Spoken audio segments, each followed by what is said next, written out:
reaching out to me, you can email me at voicesofheroes@yahoo.com, all spelled out.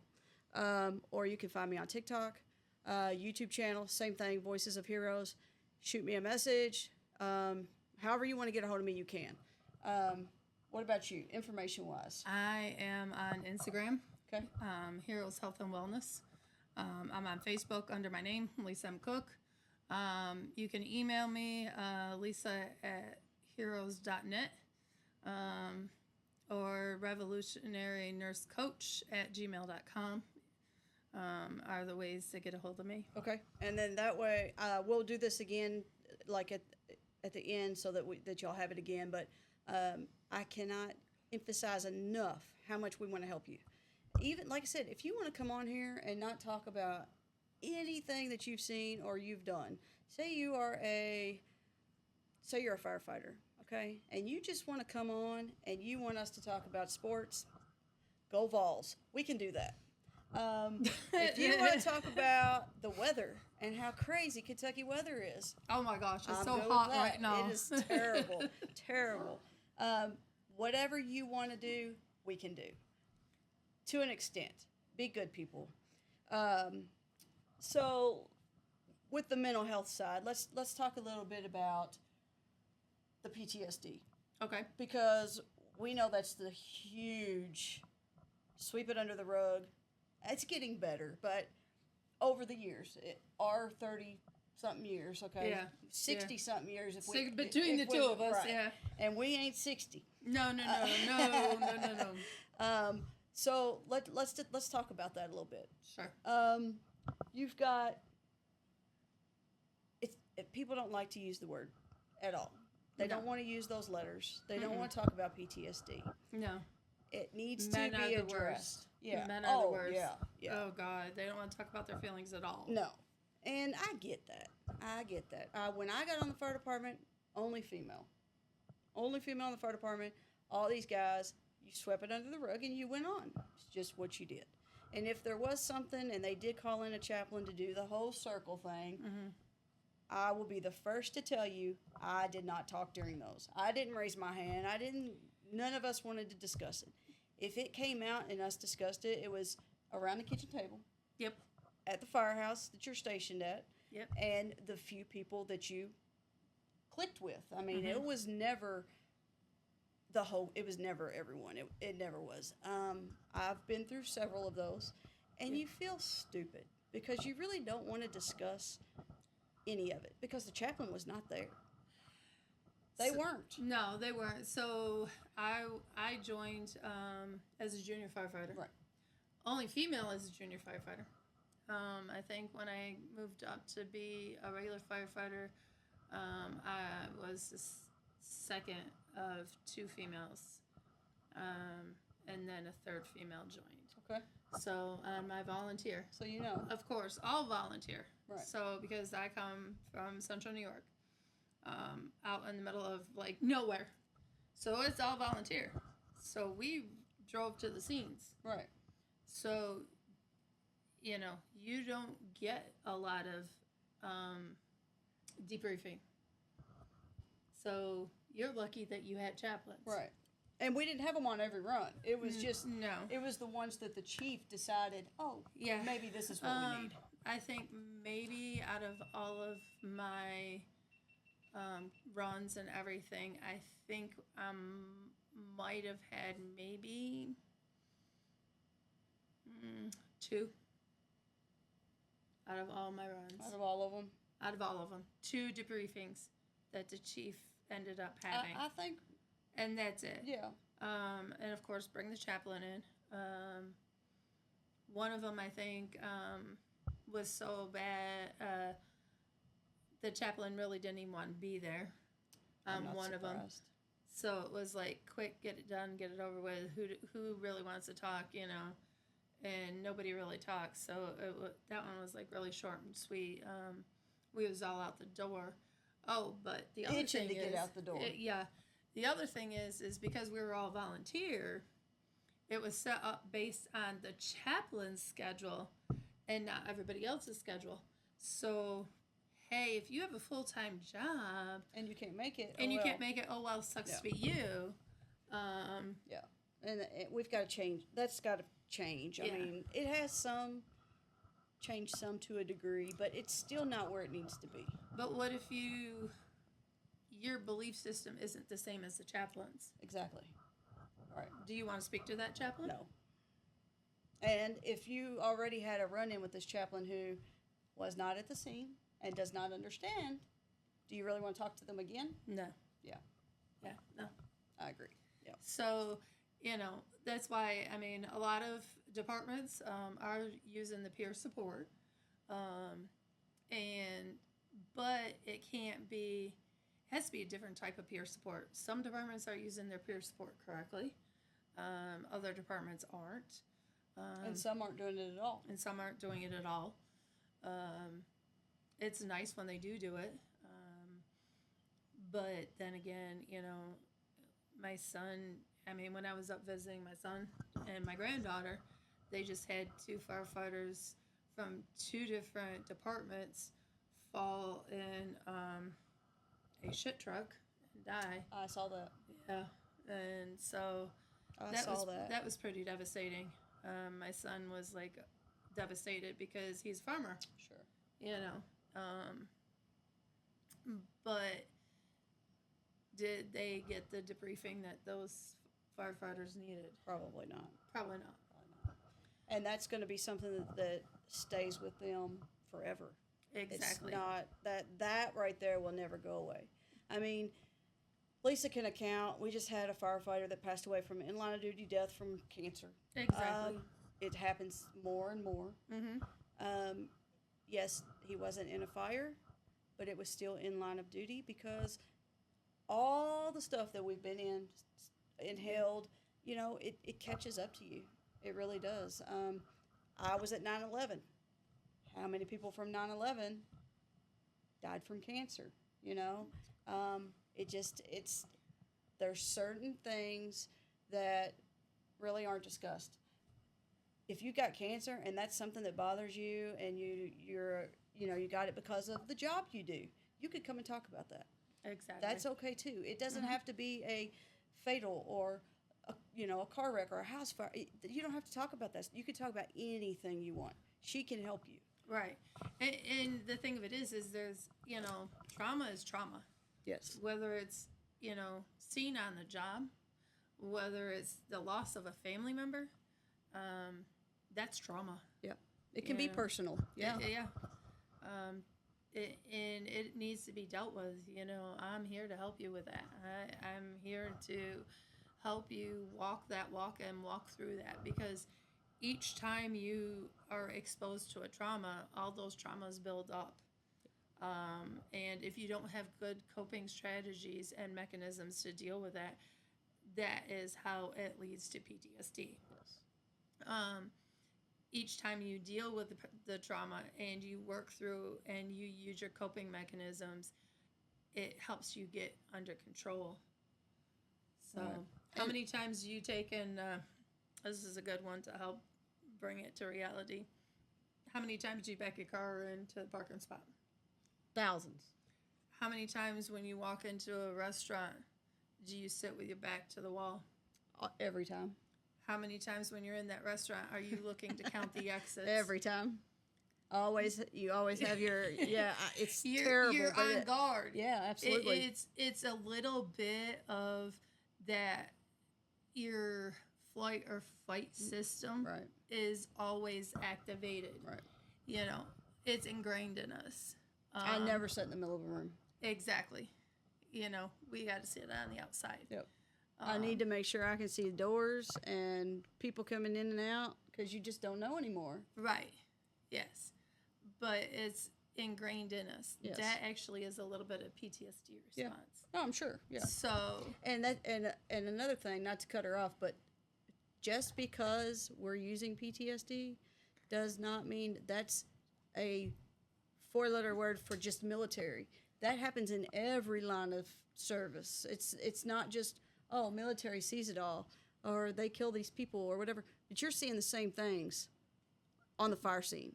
Exactly. In a hospital. It's you're hearing the dispatchers. the dispatchers They're do hearing get it because they're getting the Yes. call first, and if they've got to stay on that call and walk that person through how to do CPR Right. to their loved ones, Right. or how to put a dressing on somebody who's had a gunshot or whatever. Or even for that matter, having that call of Mayday, Mayday, Mayday from Exactly. a fire scene, and they know those people. I mean, Right. the dispatchers, they don't get the credit that they No, deserve. they don't. They just don't. They don't. But they're one of the ears and everything Yes. else. So, and they're our first line of defense. They're our rescue. Yeah. You know. Because if you need something, they're the ones that's going to get it to you. Exactly. Yep. You know. Up in New York, you know, I learned that so well because it's an hour to a level 1 trauma center. Wow. That's a long time. So you know what our first response was if we had any trauma? Call the Hey, helicopter. I need copter. Yep. Yep.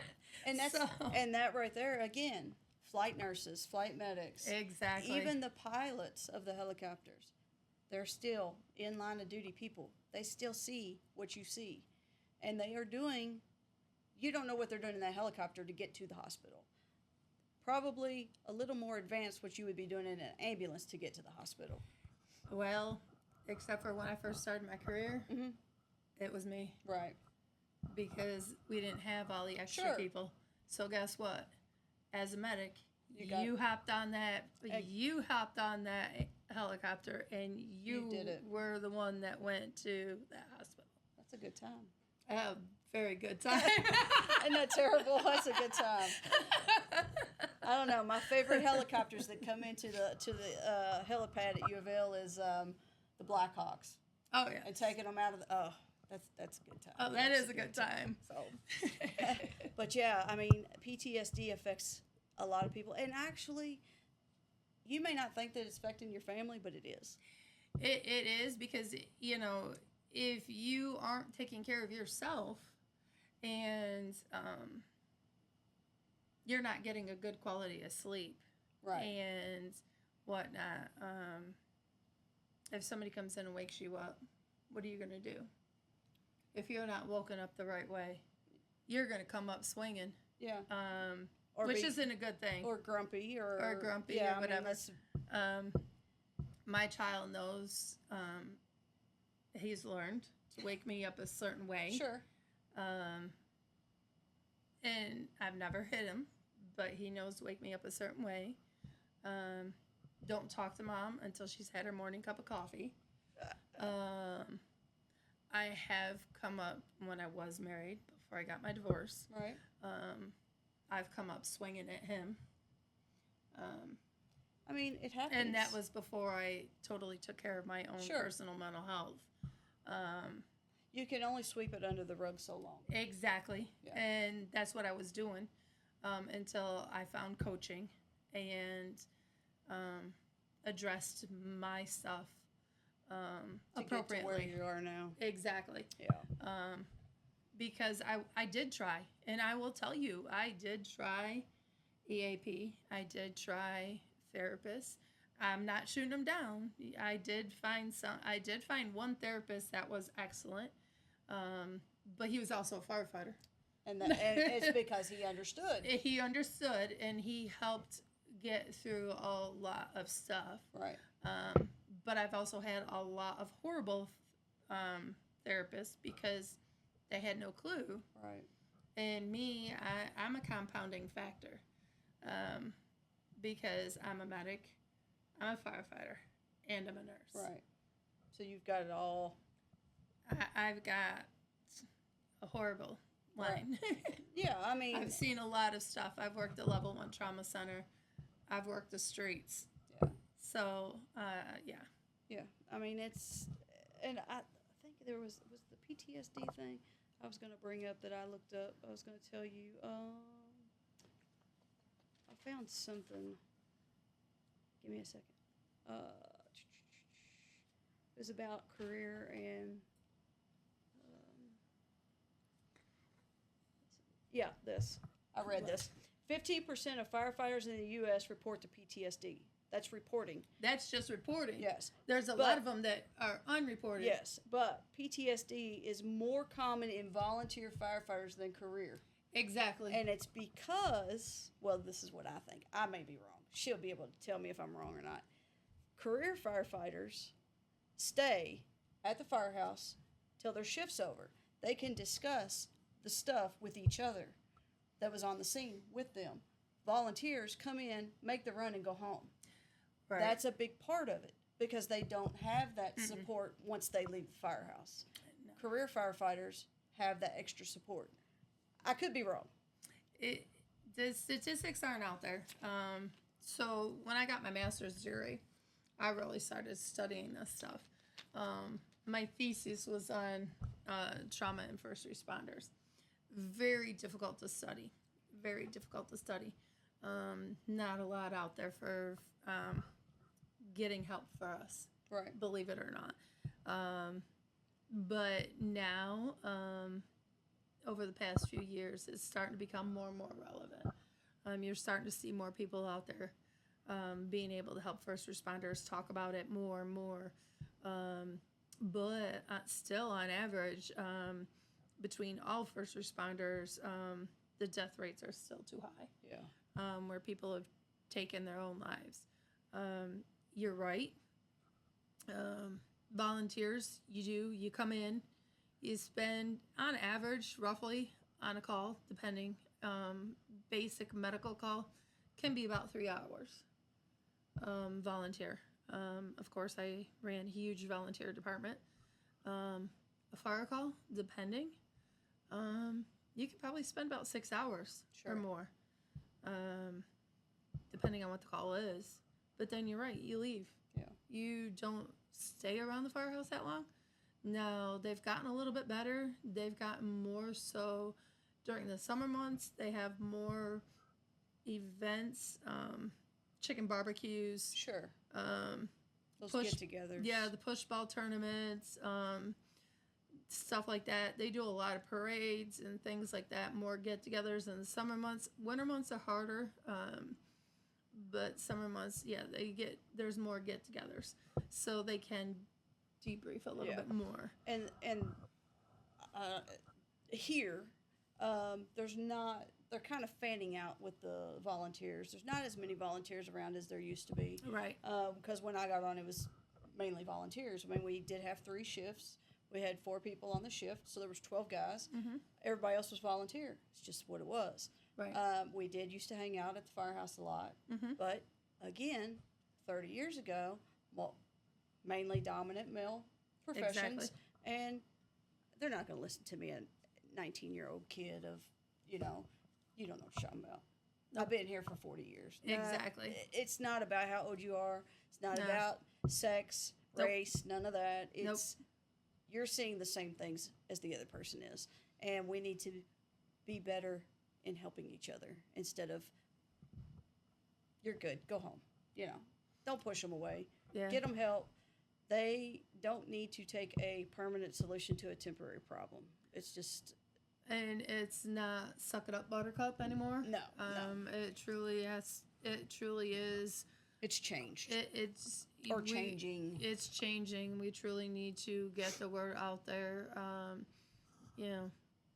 Taking care of mental health. Don't, be on a scene and say, well, what if I just take this step back? Yeah. And end it all. And don't question yourself after the fact. No. Don't say, oh, man, if I'd have done this one thing different, or if I stepped left instead of right, would that person have made it? If that was their time to go, it was just their time. There's nothing you can do about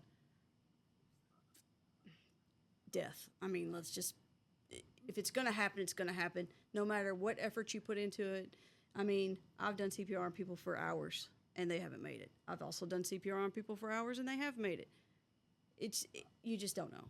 You just do what you got to do to where you're okay with what you did, and don't question yourself once you leave, because that's where all the issues come in, is when you start questioning and trying to figure out who that person was or their families. You can't do it. You just can't. No, you can't. You can't. And that's where you need to start, the help. Yes. You know, If talk you to start somebody. If you questioning- start questioning yourself, Yes. you need to be reaching out. Yep. Reach out. Get the help. Talk to somebody. It's that time. Yep. You know, there's lots of calls that I can remember to the day. I can tell you, you know, what the temperature was outside. I can talk about them a lot more easier now than what I used to. Right. But those calls still wake me up at night. Sure. And we're not saying that this is going to be a cure no, or it's a not fix. a cure. No, by any means, it's not a cure. But it is a way for you to Start learning how to work going. through those and Yep. keep going. Especially, you know, lots of techniques. I have, you know, different techniques. You know, like I said, I started talking about journaling. Yes. But a lot of people's like, I hate journaling. Okay, word vomit. Sure. It doesn't have to make sense. Just write it down. Just write it down. Put your feelings down. You know, it doesn't have to go in any sequence. Just put something on paper. Just get it out. As you EFT tapping. And I'll lead you through it. That is a way of getting rid of nervous energy. I will even tell people, hey, turn the music on. I will give you some jams.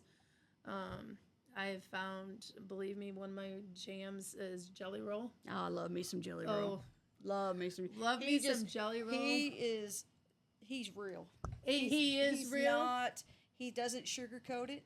This is what he's been through. He's not ashamed of it. His wife's not ashamed of it. Exactly. That is who you should be looking at, because they have, between the two of them, come together and figured out how to make it work. Exactly. Like I'm a big Jelly Roll fan. Him and his wife. So am I. Yeah. But if you really listen to his music and you listen to his words, especially this latest one. Oh yes, definitely. I mean, oh phew. But if you truly listen to his music, to me, I get into his music, I listen to it, and I will just start word vomiting all over my journal. And it is a good way for me to stress debrief. Sure. And honestly, I mean, so believe me, I have tons of techniques. I've learned them, guys.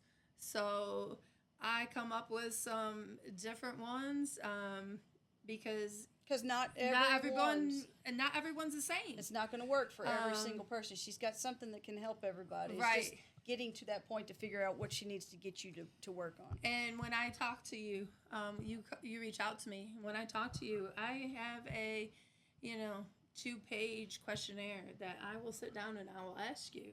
And that way you know what direction I to know go. what Yeah, direction absolutely. to go in, and we start from the bare basics. And basically, you lead the conversation, not me. Good. The person who I work with leads the conversation. And then, I give you intuitive information based on what you're giving me. Good. And it's good feedback. So she's not going to sit there like a psychiatrist and start just writing all this stuff down about every little word that you spit out. She's going to listen to you. She's going to get you where you need to be so she can start pointing you in the direction to get you to come down from wherever you are, to get you back to earth, get you back to where you need to be, get those thoughts out of your head. She's going to be the one to help you. And if she can't, we will find someone else to help. Right. And if it's more involved than what, I can handle, there is, one of the apps that I use called BetterHelp. BetterHelp. Take that back. Make sure I say it right. BetterHelp. It is a psychiatry app. Uh-huh. You can speak to a psychiatrist for like $30, I think it is. And if you don't like that one, you can move on to another one. Sure. So it's a way to, try one until you find one that you like. And I guarantee, but I would bet that she's even flexible enough to say, if you don't want to be on a one-on-one with her and you have other people who want to be in a group setting instead of a one-on-one, she probably would be able to do that too. Yes, I do groups. So that way you're not feeling like you're singled out. You can be with other people. I do groups. She's right. I mean, look at that. She took the words out of my mouth. I do one-on-one sessions. And we haven't discussed any of this. No. She took the words out of my mouth. I do one-on-one sessions, and I also have group sessions. Good. So, yeah. I mean, I'm just thinking, there's like some of the old guys, they don't want to they don't want to talk one-on-one. They would rather, spitball at the kitchen table. Right. That's fine, but you're going to have to let us know or her know what you need and what makes you comfortable. You have to be comfortable in order for you to receive the help. Right. That's just... Exactly. I mean, because no matter what I provide you as feedback or recommendations, if you're not comfortable... If you're not at that place yet. Yeah. And believe me, I've had some people that have reached out and said, hey, I want to work with you. Okay, sure. And start in, and about the fourth session in, and go, okay, I'm done. Wait a minute. And the reason is we started hitting the really tough spots. The hard spots. Yeah. And they're like, I can't do this work anymore. Right. Okay, I can't force you, but you're not ready. Yeah. You thought you were ready, but we started hitting the... Usually about the fourth visit... is when we really start hitting the hard stuff. And then you may come back, you may say no after that fourth session, and then 2 months down the road be like, well, wait a minute, maybe I did need to be there. Exactly. And she will be okay with that. Yeah. It's not like she's going to be like, go away. That's not what this is about. No. It's on your time. It's driven by you. Yeah. And so, she's just working the radio. Exactly. And pointing you in the direction of, what you need. Yeah. I might give you homework. Hey, read this book. Right. Do this. Here's it all depends. It's actually everything is person-centered, And again, that's why she has the questionnaire, so she can get to know you, see what's going on. Just be honest. That's the key. Be honest. Mm-hmm. Don't make things up that you think that somebody else wants to hear, because that's not going to help you. Just be honest with yourself and with the person who's trying to help you. And you know what? It may take a year. It may take 5 years. But eventually, if you stick with it, things will get easier. It may not look like it. It might not feel like it. Eventually, it will. It will get easier. It will. It will. It will. And I can tell you from personal experience, there's a lot of calls that I could not talk about. Could not at all. But you know what? After I did my own personal work, and I will say this, I would not recommend anything, but I did my own inner work in order to get where I am right now, in order to be able to offer to you what I can offer to you. The other thing is because I do offer nurse coaching to you, I have my own coach. So anybody who tells you that they offer coaching, if they don't have their own coach, that's a bad sign. Sure. She's doing the work as well as you. It's not, because you may say something and bring something up that she hasn't thought about that she did or has seen, and then she's like, oh, you know what, maybe I need to talk about that too. It's a growing thing. It's not an instant fix. You have to do the work. Right. And so I continually do my own personal work. Good. So I have my own coach. So if somebody else you want to work with that you see out there, feel free. But if they, always interview somebody, before you even start working with them. Yeah, sit down and talk to them. Because you might not like them. You might not like them. Your personality might not click with them. I can tell you, with me, you work with me, I'll get raw with you. If you like to cuss, sure, I'll cuss right back with you. I have a bad potty mouth. Down to earth. I'm trying to be real, real good right now. Because we don't want to get in trouble. Yeah, we don't want to get in trouble. But I am very down to earth. If you have been in this business long enough and work around enough men, you learn as a female to fight your way to the top and to fit in with them, right. So to speak. Yeah. So you come up with a bad potty mouth, just Sure. like them. Yeah. They get raunchy, you get raunchy right back. Yep.